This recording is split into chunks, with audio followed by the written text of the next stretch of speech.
Okay, so this is a little pelvic mobility exercise that we're going to do in side lying with our feet on the wall. My setup is that my hips and my knees are both bent at 90 degrees.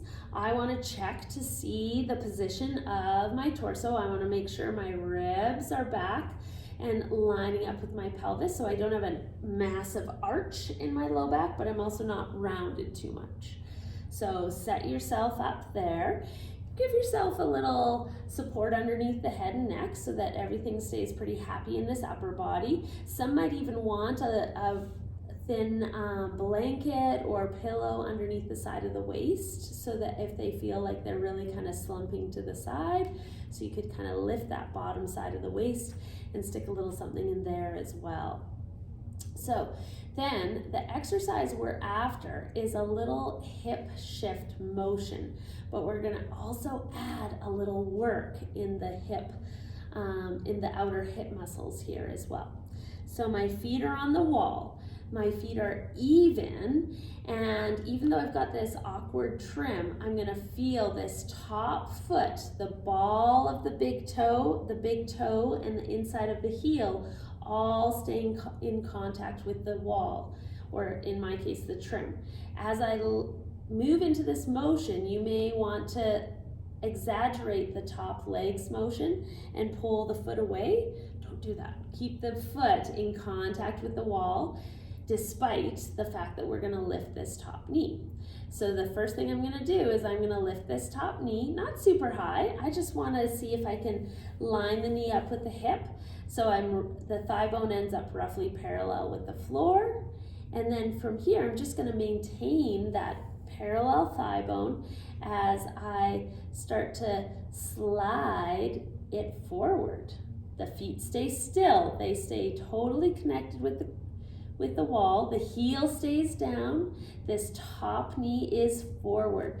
I can think about kind of drawing this leg on the floor back as the top knee slides forward, and notice my pelvis starts to rotate towards the floor. Then I'm going to reverse. I'm going to take that top leg, I'm going to draw this femur back, draw this top hip back. The bottom leg could think about kind of pushing forward. I'm still maintaining this slight lift here. Let's repeat here, but let's just now pay a little attention to our breath. So let's exhale as we transition. Reach your end position and just hang out there for your inhale. Exhale. Coming back the other way.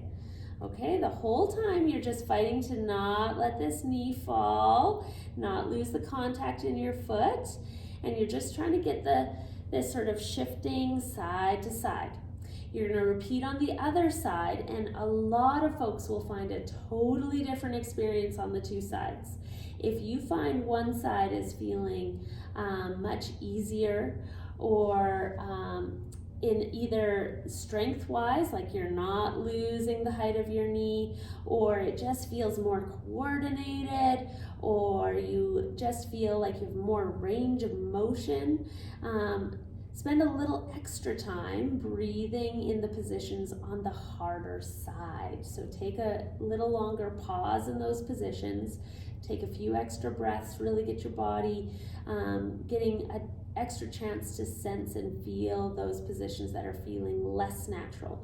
Remembering that these shifting motions are quite important for almost all human movement, including just basic walking. So give yourself a chance to spend a little extra time on those sides that feel a little trickier.